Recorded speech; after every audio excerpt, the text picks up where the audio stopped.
സ്ത്രീകളുടെ കഴിവുകളെ സമൂഹത്തിന് മുൻപിൽ എത്തിക്കാൻ പ്രായഭേദമന്യേയുള്ള വേദിയാണ് കുടുംബശ്രീ എന്ന് ജില്ലാ കളക്ടർ എസ് പ്രേംകൃഷ്ണൻ പറഞ്ഞു.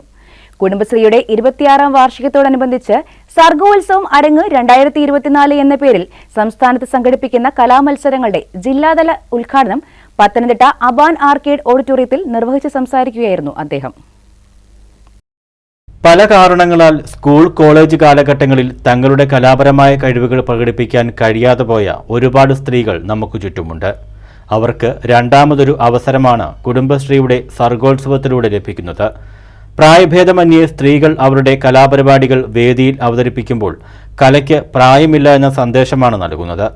കുടുംബശ്രീ എന്ന പ്രസ്ഥാനം ഇന്ന് രാജ്യത്തിനകത്തും പുറത്തും ചർച്ച ചെയ്യപ്പെടുന്നു. രാജ്യത്തിന് തന്നെ മാതൃകയാവാൻ കഴിഞ്ഞ കുടുംബശ്രീയുടെ പ്രവർത്തനങ്ങൾക്ക് ജില്ലാ ഭരണകൂടത്തിന്റെ എല്ലാവിധ പിന്തുണയും ഉണ്ടാകുമെന്നും കളക്ടർ പറഞ്ഞു. കലാപരമായ കാര്യങ്ങൾക്ക് ഒരു അവസരമാണ് ഈ ഒരു അരങ്ങ് എന്ന വേദി എന്നുള്ളത്. അപ്പം എനിക്കും പറയാനുള്ളൊരു കാര്യം കല എന്നുള്ള കാര്യത്തിന് ശരിക്കും ഒരു പ്രായമില്ല എന്ന് നമ്മൾ പലപ്പോഴും പറയാറുണ്ട്. അപ്പം അതിനെ ആ ഒരു ഇതിലേക്ക് കടക്കുന്നതിന് മുന്നേ കുടുംബശ്രീയുമായിട്ട് ബന്ധപ്പെട്ട് ഞാൻ കഴിഞ്ഞ തവണ പ്രമാടം പഞ്ചായത്തിൽ ഒരു പരിപാടിയിൽ പങ്കെടുത്തിട്ടുണ്ടായിരുന്നു. അപ്പോൾ അന്ന് പറഞ്ഞ അതേ കാര്യങ്ങൾ തന്നെയാണ് എനിക്കിവിടെ പറയാനുള്ളത്. കാര്യം കുടുംബശ്രീ എന്ന് പറഞ്ഞ പ്രസ്ഥാനം നമ്മൾ വിചാരിക്കും നമ്മളുടെ ഒരു അയൽക്കൂട്ടം, അല്ലെങ്കിൽ നിങ്ങൾക്ക് ഓരോരുത്തരും വിചാരിക്കുന്നത് നമ്മൾ അയൽക്കൂട്ടത്തിൽ നമ്മൾ ചെല്ലുന്നു, നമ്മൾ ചില പരിപാടിയിൽ പങ്കെടുക്കുന്നു, അല്ലെങ്കിൽ നമ്മൾ ചില എസ്റ്റാബ്ലിഷ് ഇൻസ്റ്റിറ്റ്യൂഷൻസ് ഉണ്ടാക്കുന്നു, നമ്മൾ ചില കാര്യങ്ങളിൽ ഏർപ്പെടുന്നു എന്നുള്ളതാണ്. പക്ഷേ ഈ കുടുംബശ്രീ എന്ന് പറഞ്ഞ പ്രസ്ഥാനം ഒരു മൊത്തത്തോടെ എടുക്കുമ്പോൾ ശരിക്കും പറഞ്ഞാൽ അതൊരു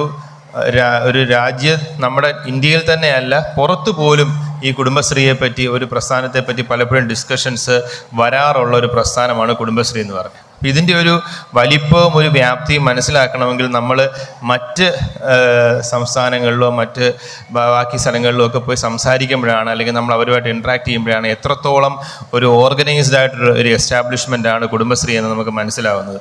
4 വേദികളിലായാണ് അയൽക്കൂട്ട ഓക്സിലറി അംഗങ്ങളുടെ വിവിധ കലാപരിപാടികൾ അരങ്ങേറിയത്. ഓരോ വിഭാഗത്തിലും ഫസ്റ്റ് എ ഗ്രേഡ് ലഭിക്കുന്ന വിജയികൾ ജൂൺ 7, 8, 9 തീയതികളിൽ കാസർഗോഡ് നടക്കുന്ന സംസ്ഥാനതല കലോത്സവത്തിൽ പങ്കെടുക്കും.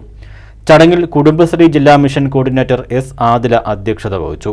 Block panchayat president, association president Thulasidharan Pillai, Kudumbashree ADMCK Bindurekha, CDS ചെയർപേഴ്സൺമാരായ VS Leelamma, Ponnamma Sasi, resource person, അയൽക്കൂട്ട ഓക്സിലറി അംഗങ്ങൾ തുടങ്ങിയവർ പങ്കെടുത്തു. ഒരു വർഷമായി കുടുംബശ്രീയുടെ നേതൃത്വത്തിൽ സ്ത്രീകൾക്കായി നടത്തിവരുന്ന കരാട്ടെ പരിശീലനത്തിൽ പങ്കെടുത്തവർക്കുള്ള യൂണിഫോം വിതരണവും ചടങ്ങിൽ നടന്നു. News bureau, Pathanamthitta.